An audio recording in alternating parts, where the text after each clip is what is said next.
Hey there, and welcome to Nox's Library. Today we're looking at one of the most common tropes in fantasy, the end of the world, and looking at Tolkien specifically, since, well, he's the grandfather of the genre. Almost all good fantasy worlds have some form of foretold apocalyptic event that ends the world, usually inspired by Norse myths Ragnarok. There's Elder Scrolls and Alduin eating the world, there's The Witcher's Ragnarok. Oh, you think you're being sly, don't you, Sapkowski? And then there's the topic of this video, Arda's Dagor Dagorath, the battle of all battles and the end of Tolkien's world. Now, I do have to preface that I'm not entirely sure how concrete the Dagor Dagorath actually is as a predetermined event, but to understand it, we need to look at some context first. 1, we need to look at the major players involved, and 2, we need to understand what happens between the end of The Lord of the Rings and the Dagor Dagorath. Let's look at number 2 first. Now, most of you might be aware of the 3 ages of Middle-earth. The first age is mainly the elves versus Morgoth in Beleriand, which is a gross oversimplification because so much happens. The second age is Sauron versus Numenor, and when he did all his jewellery making, and the third age is where The Hobbit and The Lord of the Rings take place. If you're familiar with Tolkien's mythos, you probably know these 3 ages quite well, but Tolkien had written a little bit for the 4th, 5th, 6th and 7th ages. The 4th age takes place after most of the elves have left, and was going to be where Tolkien was going to have his Lord of the Rings sequel, titled The New Shadow.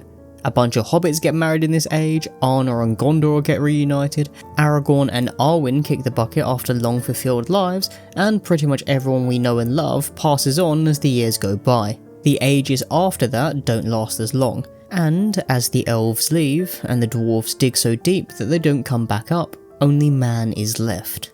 Until we're in our boring, miserable world filled with taxes, death and a general lack of compassion. Yes, you've heard it right. Tolkien's world of Arda is a prequel to Earth, except we're in a state where the sequel has really let the side down. In the letters of J.R.R. Tolkien, it suggested that we're currently in the 6th or 7th age, with the Dagor Dagorath taking place after that. Now we've established the when, we've got to establish the who. Let's start with the villain.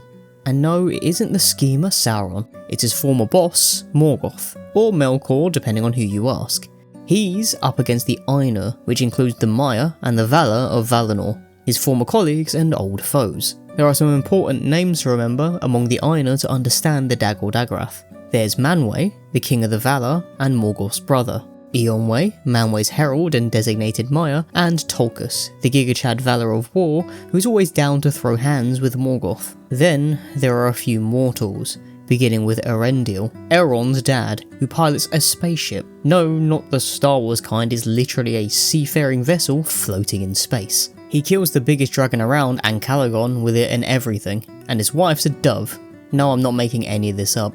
Then there's Fëanor, who made the Silmarils and is kind of an arse because he started the kinslayings, but he makes up for it here. And finally, we have one of my favourite characters, Turin Turambar. Now, I suggest you read The Children of Húrin, in which Turin is a protagonist of, but in short, Morgoth hated Húrin, so he cursed his children to have borderline hilariously tragic lives, which Turin had to suffer through, because he is one of the titular children of Húrin.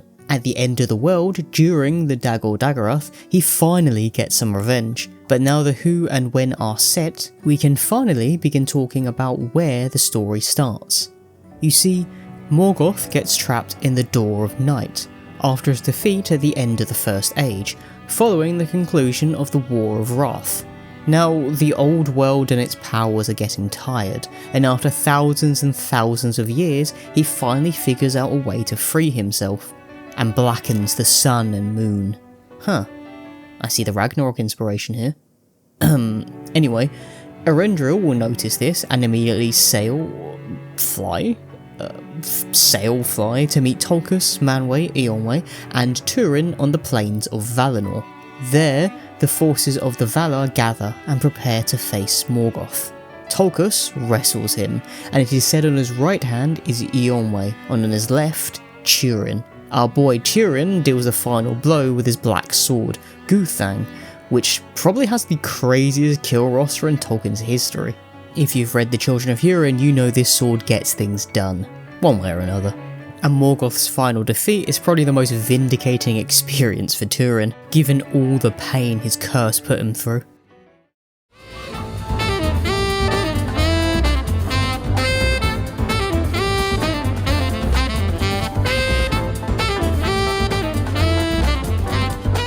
But Morgoth's re-emergence and eventual death doesn't mean the end of the Dagor Dagorath. After Turin lands the final blow, the earth will be broken and remade. The Silmarils will be recovered from the air, earth and sea, and Fëanor will pop up to say it's all good with him for them to be used. The Silmarils are then used to rekindle the two trees, just like in the first age before the sun, once again holding Arda's light. Arda's existence is renewed, the elves waking, and there will be a second music of the Ainur, with the first music being used to make Arda in the first place.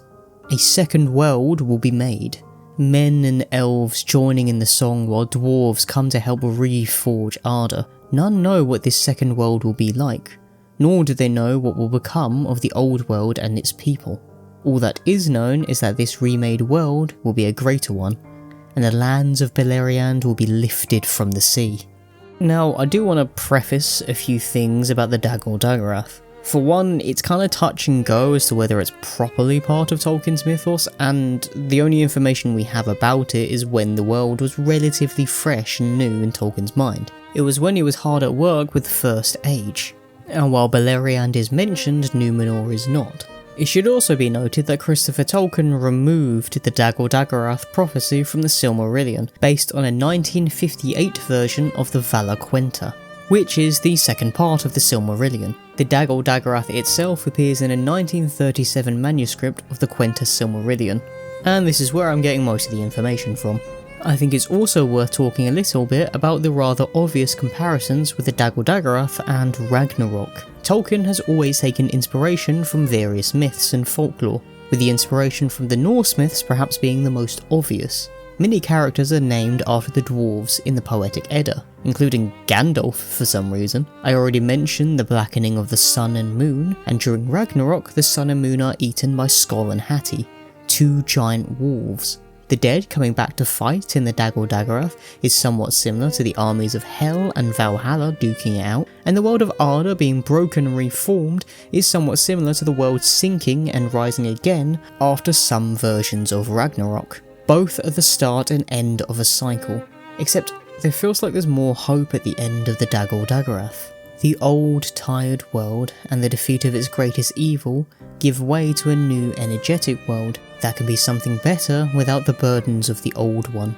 All the pain, all the suffering of the old world can be put behind for something greater, something new. And while it isn't known what this will be, there's some delight in the unknown. I think there's something truly beautiful in that. And despite the Dagor Dagorath not being auto-fleshed out and possibly not being canon, it feels like the right way to write the end of the world.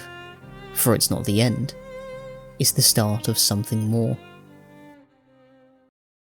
Now he roams through hill and valley, and the canyons open wide, singing songs of gentle mourning for his lost and lonesome bride. For his lost and lonesome bride.